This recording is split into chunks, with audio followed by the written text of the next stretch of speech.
కూటమి ప్రభుత్వం మన జగన్మోహన్ గారు గతంలో చేసినటువంటి కాలేజీలు ప్రైవేటీకరణ చేయడంతో ఇక్కడ మన రాష్ట్ర వ్యాప్తంగా మన పార్టీ ఆదేశాల మేరకు ఈ క్విజ్లు కోర్టు సందర్శన కార్యక్రమం చేపట్టడం జరిగింది.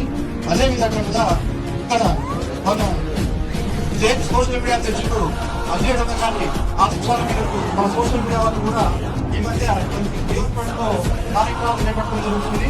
అలాగే ఈరోజు మన మార్గాపురంలో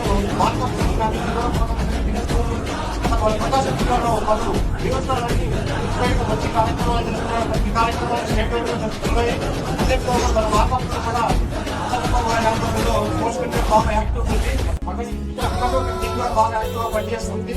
అదేవిధంగా అమ్మ గారు మన స్టేట్ లో మొట్టమొదటిసారిగా మార్కాపురంలో ఈ కార్యక్రమం పెట్టడంతో మాకెంతో ఆనందకరంగా ఉంది. కాబట్టి అమ్మ అంజలి గారికి ప్రత్యేక ధన్యవాదాలు తెలియజేసుకుంటాం. మన స్టేట్ రావడంతో అలాగే అన్నారాబాబు గారు ముందుకొచ్చి ఈ కార్యక్రమానికి అంగీకరించి అన్నారాబాబు గారికి కార్యక్రమాలు ఉద్యోగం చేస్తున్న ప్రతి కార్యకర్తకి అలాగే ముందు జగన్మోహన్ రెడ్డి గారు చేసే ప్రతి కార్యక్రమానికి మనందరూ తోడుగా ఉండాలని కోరుకుంటూ కార్యక్రమాన్ని తీసుకుంటాం.